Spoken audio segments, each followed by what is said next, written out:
Bom dia, boa tarde, boa noite, pessoal.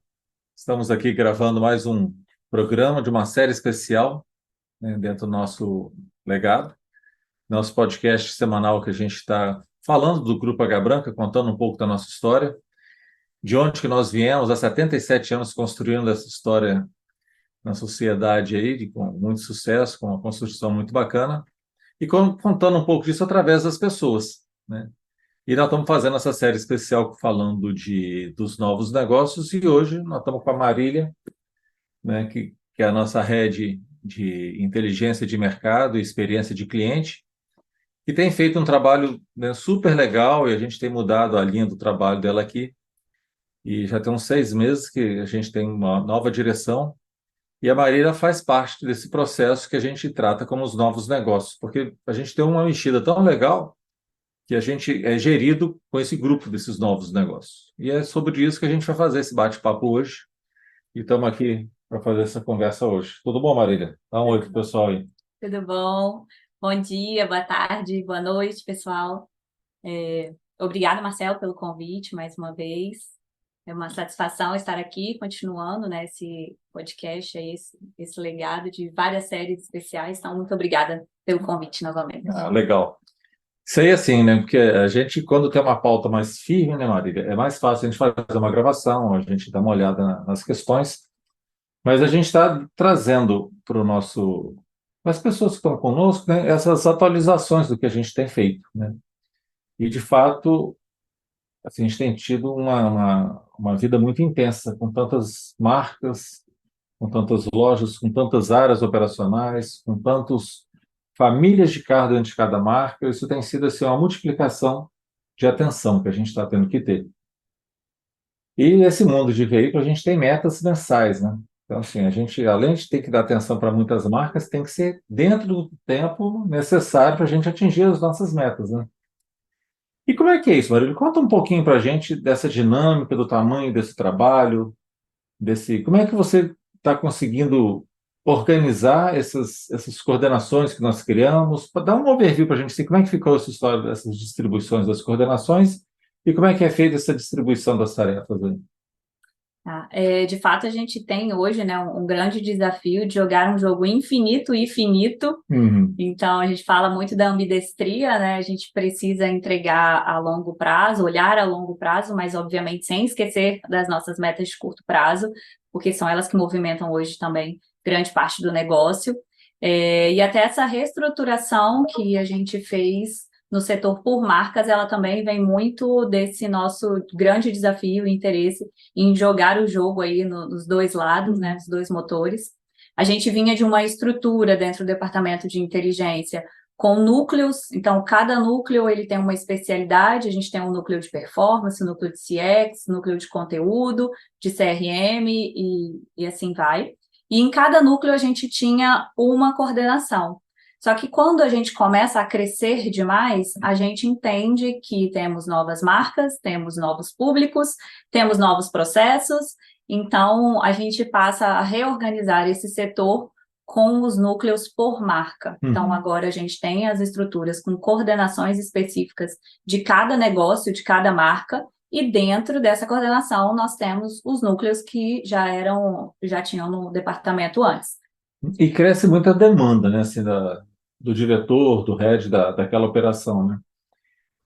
Todo mundo começa a pedir as coisas mais ou menos na mesma data, porque é quando você tem a política do mês, ou quando está no meio, mais no fim do mês ali, tem aqueles momentos mais tensos do mês, e junta aquele monte de demanda, né, e aquilo gera uma fila para ser atendido, e aí a gente começa a aumentar muito essa fila, né? E à medida que a gente demora nessas respostas, a gente demora em reação no mercado, né? Aí é mais um motivo dessa necessidade de criar essas coordenações.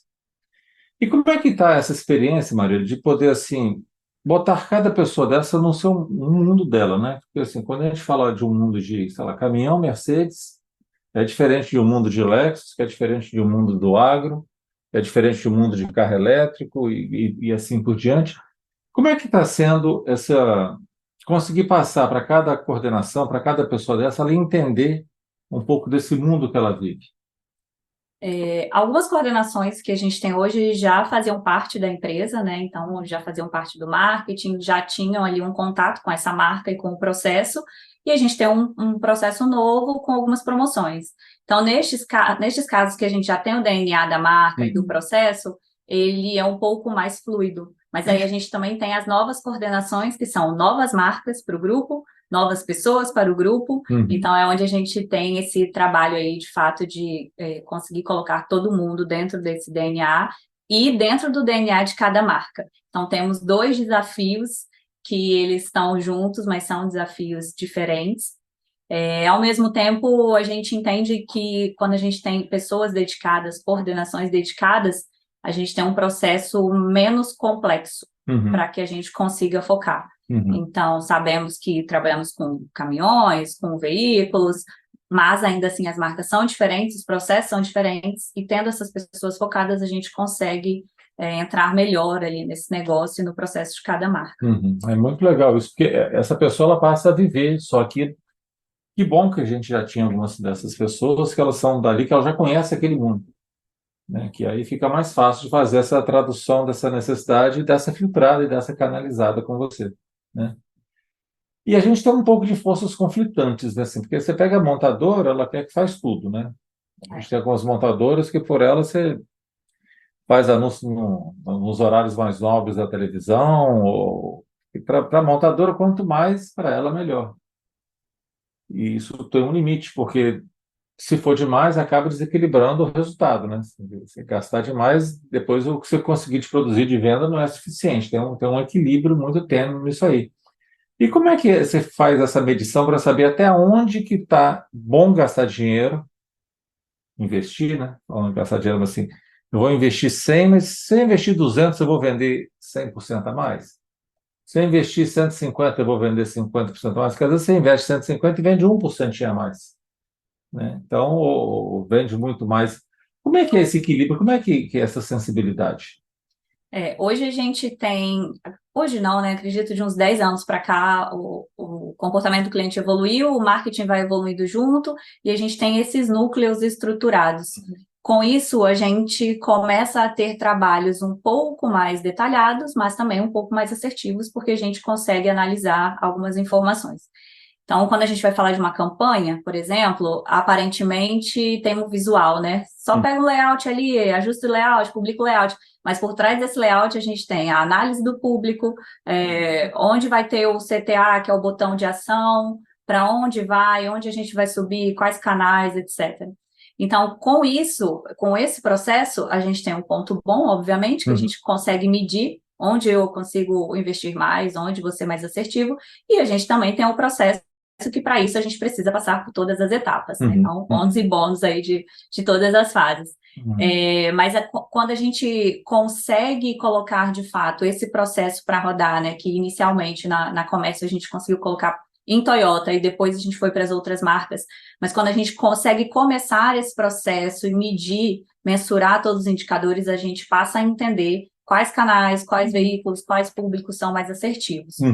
E aí, obviamente, a gente precisa de bastante planejamento, bastante análise. O nosso mês começa no dia 14, nosso mês seguinte, no caso, né? Então, D-14, né? Exatamente. Começa no dia 14, onde a gente faz um planejamento prévio, vai para o dia 17 para orçamento, 22 aprovação com a diretoria, de 22 a 30 a gente desmembra, porque cada marca tem pelo menos 120 criativos para a gente entregar para todos esses públicos. Desmembramos para no dia 1º a gente subir nos canais que a gente já fez a análise no setor de inteligência, quais serão os canais mais assertivos por produto, por região e por marca.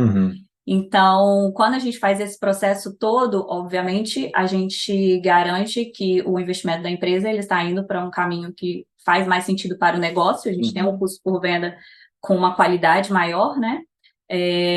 Mas também, se a gente em algum processo sai um pouquinho desse eixo, significa que a gente precisa voltar a esse caminho e refazer. E aí é quando entra esses processos com a montadora, inclusive. Então, se no dia 1º a gente tem uma oferta diferente, a gente precisa pausar aqueles 16 dias que foram para trás, não que a gente os perca, mas obviamente a gente precisa reconstruir. e aí a gente faz essa reconstrução, os próprios canais digitais, a gente fala tanto em inteligência artificial, né, para que eles funcionem e entreguem as campanhas para o público mais assertivo, eles têm um tempo de aprendizado, geralmente ali em torno de 4 dias. Então, eu subo uma campanha no Google, em 4 dias o robô começa a entender qual é o público mais assertivo, e aí sim a campanha já vai ser entregue com uma qualidade maior. Então, são os ônus e os bônus, a gente começa a ter mais esses dados. Hoje a gente faz bastante controle via BI, nós temos o Kerry na equipe de inteligência que nos apoia bastante na construção desses dashboards também. Temos os BIs também da equipe de dados, junto com o Fabrício, mas a gente costuma fazer alguns processos antes para entender se aquilo ali vai fazer sentido de ser analisado ou não. Porque hoje a gente tem mais ou menos 56 indicadores que a gente controla dentro do departamento. Então, quais os indicadores terão mais impacto? Faz sentido a gente levar isso para um BI no Power BI automatizado? Então, a gente primeiro faz um MVP dentro do nosso setor e aí a gente vai para esses controles macros com a equipe de dados. Muito legal, assim, eu acho super bacana, assim, a gente trazer para as pessoas, porque algumas pessoas acham que, vou fazer propaganda aqui, não tem noção, sabe, do que acontece por trás, né? Vou fazer um anúncio em determinado local, em determinada página, fazer uma ação em determinada cidade, tem toda uma ciência por trás, tem toda uma estrutura, tem ferramentas, igual você está falando, né? Tem controles, né? Tem para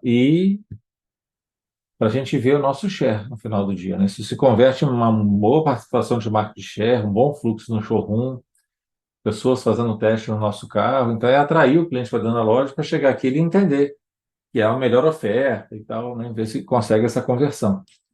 Tá, mas, assim, legal, parabéns. Eu sei do seu esforço, do seu time que está com você lá trabalhando nisso e os resultados. Muito bom, parabéns. Sim. Aproveitar esse momento aqui para reconhecer isso publicamente. Mas você tem quantas pessoas trabalhando contigo hoje? Hoje a gente está com 42 pessoas. E a gente lê muito, você até comentou da inteligência artificial, que agora a gente vai lá e fala assim, quero fazer um comercial para vender, sei lá, ovo de Páscoa. Aí ele vai lá e cria um comercial e tal, coisas assim. Vocês têm alguma assim, experiência nessa área? Você enxerga isso como uma ameaça para o setor ou como uma ferramenta que vai ajudar a fazer? Como é que você lida com isso? Como é que você enxerga isso? Eu me considero uma pessoa positiva realista. Eu acho que a inteligência artificial, de fato, ela vem para somar, né? A gente fala muito em IH lá no setor, inteligência humana. Então, hoje ela inteligência artificial é uma ferramenta para que a gente consiga desenvolver um trabalho melhor, mas IA sem IH não funciona. IA com BH, que eu já falei que aqui nem existe o BH, aí mesmo que não vai funcionar. Mas a gente utiliza, sim, para algumas coisas, muito para geração de conteúdo, parte de SEO, a gente usa bastante inteligência artificial. ChatGPT, eu acho que é ferramenta para todo mundo ter aberto ali, quase um dicionário. E está sendo usada na prática ali? Está sendo usada na prática. A gente usa para fazer copy de anúncios de performance, a gente usa para parte de blogs, parte de SEO. Então, a gente agora também vai iniciar um trabalho para criar algumas landing pages, estou dando spoiler, hein? Algumas landing pages do que a gente chama de sinal fraco, para identificar um comportamento de consumo. Então, por exemplo, um cliente hoje, que a gente pode vender uma assinatura de carro para um cliente que está procurando um imóvel. Por quê? Teoricamente, se ele está procurando um imóvel, pode ser que ele precise ali do dinheiro à vista e aí a gente compra o carro dele e entrega o imóvel para ele. Mas, se ele está procurando um imóvel e ele busca no Google, por exemplo, comprar imóvel, se eu mostrar um carro por assinatura para ele não vai clicar porque ele está procurando imóvel. Mas, se eu tenho um conteúdo sobre compra de imóvel e ele clica no meu conteúdo, eu tenho um cookie para saber que aquele cliente está atrás de imóvel. E aí, se puxa ele para a sua base, né? Exatamente. Se está conectado ao meu negócio, se isso faz sentido para que eu consiga vender para ele, eu posso produzir um conteúdo para ele. Só que com isso eu preciso de conteúdo em escala. Eu precisaria de muita gente. Então, como que a gente pode fazer isso isso sem ter muita gente, sabendo que o volume de busca é imenso, os temas serão imensos, do que a gente está chamando de sinais fracos, e como a gente faz esse sinal fraco virar um sinal forte. Então, a gente tem um projeto em andamento para uso de inteligência artificial para montar essas landing pages de blog a partir desses sinais fracos. Então, é um spoiler, espero voltar aqui dando bons resultados em breve. Estou na expectativa já vou aumentar aqui minhas expectativas, meus números aqui. Não, que bom, baita aula, assim, para quem não está muito no dia a dia desse universo, né, Marília, assim, não imagina a quantidade de ferramentas, quantidade de opções que tem. E assim, isso é um mar, né? A gente está aqui na prainha, né? Tá? Você teve uma oportunidade agora com uma empresa que é parceira nossa, a Simplex, né? Fez um seminário, um simpósio, Foi uma imersão, né? Que foi na França e tal. Você teve lá falando da gente para eles, ouvindo deles para a gente também. Como é que foi? Traz para a gente o que foi essa experiência. Dá uma atualização para a gente disso. Primeiro que eles querem que a gente vá para a França, tá? Essa é a parte boa, né? O grupo não vai abrir nada aqui, não. Vamos nós virar comedor de croissant. Mas foi bem bacana. Foi uma imersão de 3 dias, onde a gente esteve presente em algumas escolas de negócio e de inovação. E a gente também, foram 3 cases do Brasil, né? O Grupo Águia Branca foi um deles. A gente teve um case do ramo farmacêutico e um da OLX, na parte de imóveis.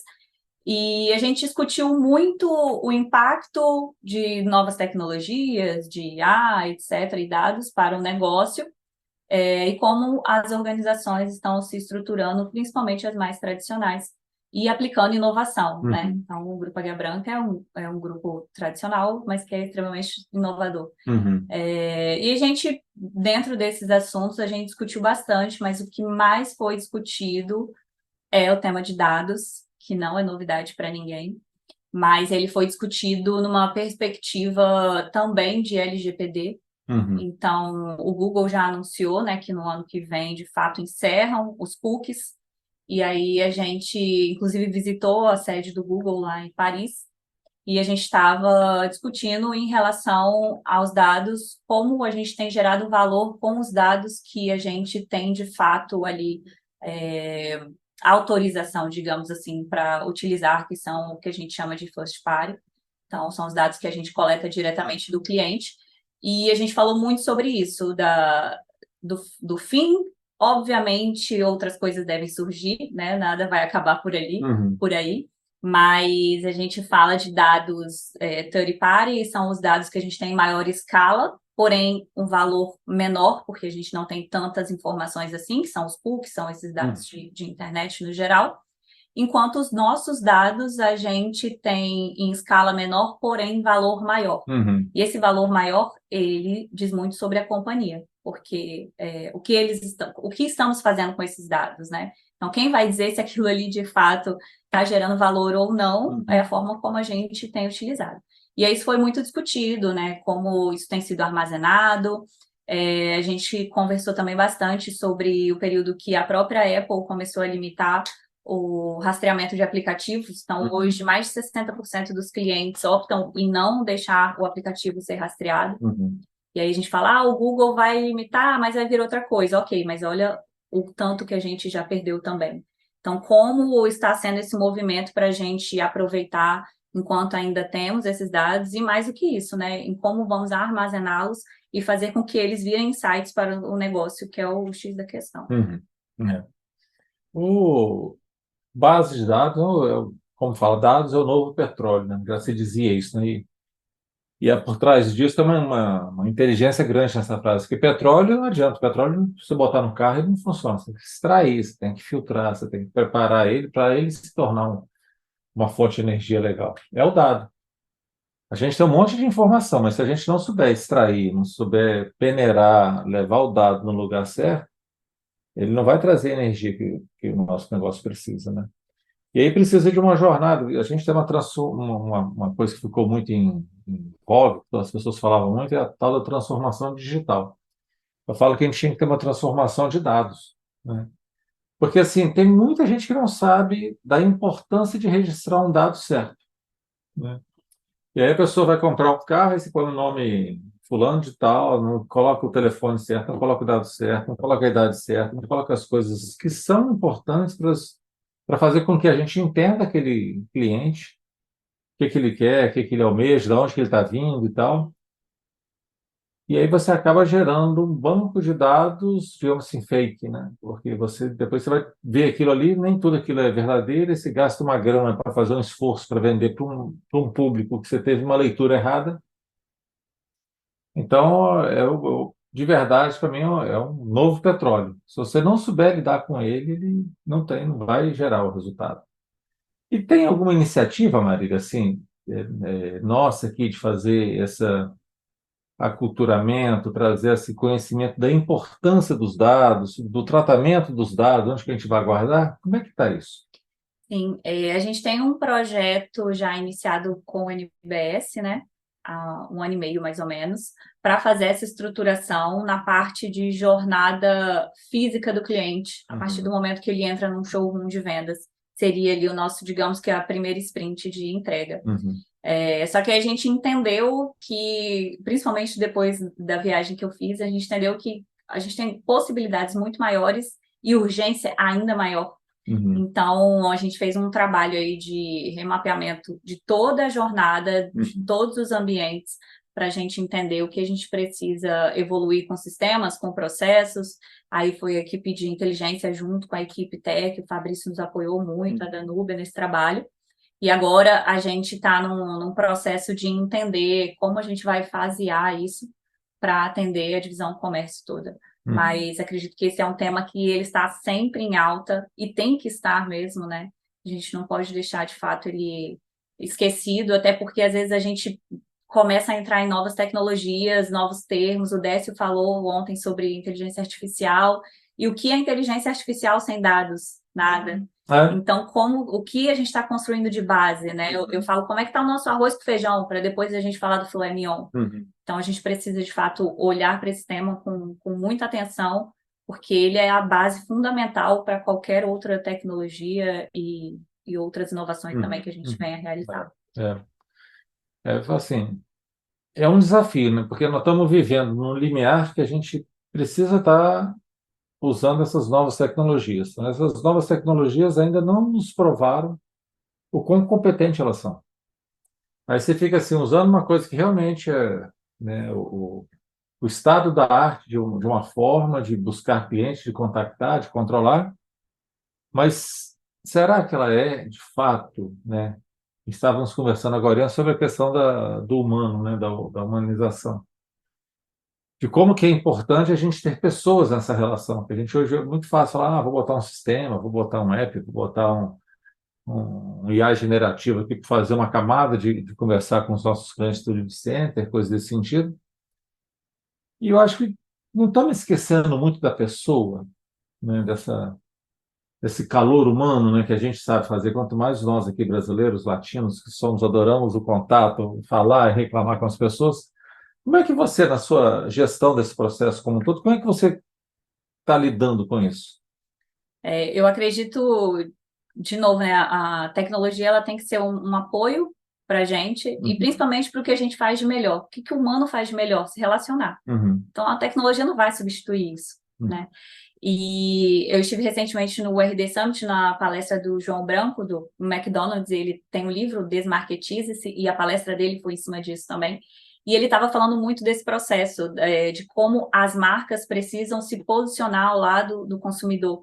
E ele deu um exemplo que eu achei que é muito legal, que ele fala que a sua marca tem que ser como o seu melhor amigo. E ele fala assim, o seu melhor amigo vai te ligar 10 vezes te oferecendo algo que você já falou, amigo, eu não quero? O seu melhor amigo vai te ligar num sábado, depois do almoço, que você está com a família, para te oferecer um produto? Então, ele traz uma série, né, de fato, de coisas lógicas, de né? coisas De coisas lógicas. que a gente, às vezes... E é um evento, a RD Summit é um evento de marketing e inovação. Então, a gente estava... O que mais se ouviu falar foi inteligência artificial lá. Mas, ao mesmo tempo, como a gente está usando isso como suporte para fazer o que a gente faz de melhor? Porque, obviamente, que a tecnologia não vai substituir essa emoção, né? Esse olho no olho, essa confiança que a gente tem. Você chegou a comentar sobre o seu processo quando uma mala foi perdida. Então, a confiança de alguém falar, não, eu vou resolver. Fica aqui, calma, vamos lá. E de você ter alguém que te apoie nisso, mesmo que não seja até fisicamente, né? A Ana deu o exemplo de um sofá do vendedor mostrando, não que seja fisicamente, mas ele usou uma tecnologia, o WhatsApp, o celular, para fazer o que ele faz de melhor, passar confiança e se aproximar do cliente. Então, eu acredito que o caminho é muito mais híbrido do que a gente pensa, e inclusive puxando por esse gancho, eu acredito que por isso o metaverso ele não morreu e ele não vai morrer. Verdade, o metaverso deu uma sumida, né? Mas a gente, eu estive numa palestra da Marta Gabriel e ela fala sobre futurismo, né? E ela estava falando sobre sinais, como a gente precisa identificar sinais. Nós somos muito bons em olhar para o passado e pouco bons em olhar para o futuro. Então, tudo que aconteceu no passado, ele foi um sinal para algo que está acontecendo agora.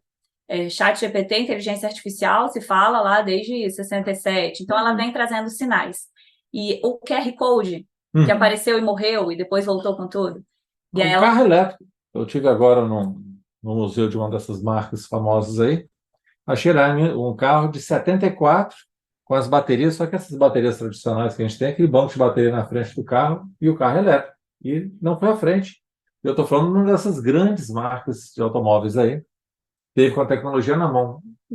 Vide o caso da Kodak, né, que é bastante badalado aí, né? Pois é. Então, e aí ela fala, inclusive, do metaverso. Ela fala, vocês acham que o metaverso morreu, mas se preparem. Aquilo foi o sinal. Então, como a gente veio pandemia, é tudo digital, era tudo físico, não, e depois foi para o híbrido, agora é o digital. Eu acredito ainda numa possibilidade de um metaverso, obviamente, não daquele jeito todo futurista e completamente digital que a gente pensou, mas um ambiente que ele integre mais esses dois mundos, aproveitando a tecnologia e usando o que o ser humano tem de melhor, de emoção, de relacionamento, de confiança. Legal. Certamente que ele vai ser usado de uma outra forma, da mesma forma, não sei, mas assim, a gente dominou aquela tecnologia, a gente lançou aquela ideia, né? E assim, tá aí o recurso. Uma hora acha o caminho dele, né? Mas só um outro assunto para a gente fechar. Na divisão comércio, a gente tem um planejamento, né, para 2026, 2027. A gente tem uma direção clara, que a gente quer crescer, a gente está fazendo investimentos para isso, preparando o time, preparando a empresa e tal. E como é que você enxerga esse desafio do marketing suportar uma taxa de crescimento tão importante dessa, Maria? É só ler no roteiro que a gente tinha falado. Você já parou para pensar nesse tamanho dessa confusão aí? No começo era desafiante, agora parece que a gente está no começo. É mais ou menos isso. É um desafio, mas eu acho que também não só para o marketing, né? Para todas as áreas.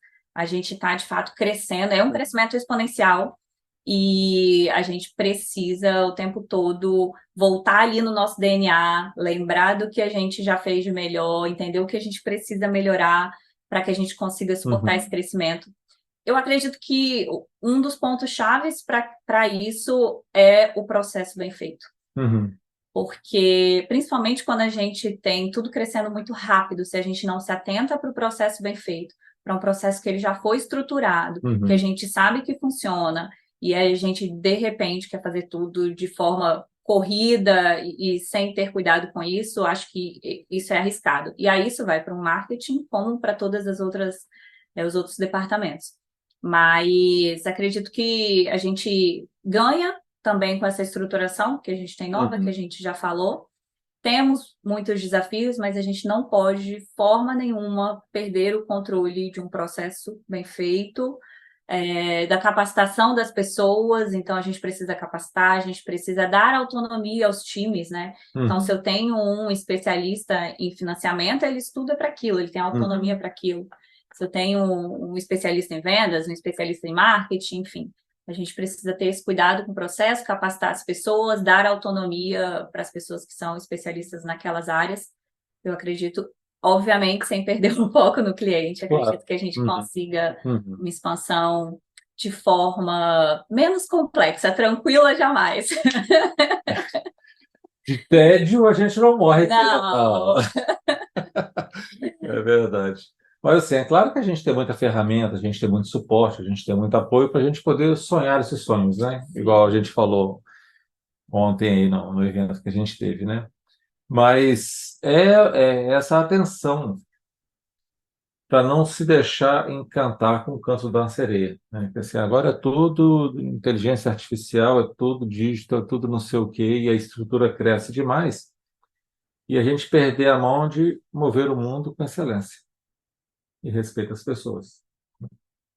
Perder o foco no cliente, né? Perder, sabe, esse DNA nosso que você falou muito bem de fazer bem feitas as coisas, querer melhorar um pouquinho todo dia, acordar com esse entusiasmo, é o básico, né? Esse básico bem feito, acho que a gente não pode deixar de fazer por um encantamento de uma ferramenta aí super poderosa que vai olhar lá, todo mundo que entrar aqui vai ter uma câmera que vai identificar a pessoa, já vai falar do perfil dela e tal. É claro que essas ferramentas têm seu valor, mas ainda seres humanos, né? Ainda somos humanos também, né? Sim. E é gente com gente, né? Eu acho que é isso que a gente gera valor. É aí que a gente consegue fazer uma diferença, né, nesse mercado. É só a última pergunta fácil, né? A gente é toda hora muito provocado por um e-commerce em veículos novos. E a gente já andou estudando em alguns mercados, vendo, pegando alguns dados de alguma informação, que o mercado em veículo digital, perdão, a venda de veículos pelo canal digital, ela ainda não acontece toda. Ela acontece uma fração ali, um conhecimento, a pessoa toma contato, conhece, conversa, mas ela não fala, está fechado. Ele ainda vem à loja e tal. Mas, por outro lado, a gente tem o e-commerce aí, hoje é Black Friday, né? Uhum. A gente tem esse movimento na internet, nos canais digitais aí, estrondoso. E como é que você olha isso, né? Assim, poxa, por que que o cliente não compra o carro?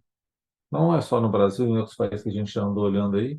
E por que que ele compra tantas coisas? Até roupa, que é difícil, né? Tem muita gente comprando roupa pela internet, e roupa é uma coisa que tem que colocar e sentir, ver se ela tem o fit certo. O que que tem isso aí? É uma paixão pelo carro? É uma insegurança? Ela não confia nas pessoas? O que que você acha na sua leitura? Eu acho que é um misto. Primeiro de tudo, o custo de um carro, ele é completamente diferente do custo dos outros itens que são os que mais vendem, né? Roupa, eletrodoméstico, etc. 100% online. Eu acho que esse é um ponto. Um outro ponto é a paixão, porque a gente vende carro e a gente sabe que não é o carro. Uhum. É, de fato, como o cliente vai se locomover, é a segurança da família dele, é um sonho, Uhum. né? Existem marcas que vão mais para um apelo de luxo, de É. status. Uhum. Então, sim, eu acho que é uma paixão. E temos processos também burocráticos, que aí a gente sabe, Uhum. Brasil, mundo, etc. Mas eu acredito que seja um misto. Apesar disso, a gente sabe que hoje a influência do digital para a compra ela é gigante. A gente tem, em seminovos, a gente está com quase 50% das vendas com origem lead digital, quando a gente fala de varejo. Uhum. Quando a gente vai para para o veículo novo, a gente tem 25% das vendas, coisa que há 4 anos atrás era 5%, hoje é 25%. Mas a gente sabe que essa jornada ela é cada vez menos linear. Até a Uhum. própria CEO do Google deu uma palestra recente no e-commerce Espírito Santo e ela falou sobre isso. Antigamente era pesquisa na internet, vai na loja, não, não, não. Esquece isso, gente. Pesquisa na internet, vai na loja, fala com um amigo, pesquisa de novo, é impactado, então Uhum. isso cada vez é menos linear. Eu acredito nesse impacto do digital na influência, não acredito ainda numa venda 100%, mas a gente fez alguns testes, inclusive para não falar Uhum. só não É. acreditamos, né? A gente testou.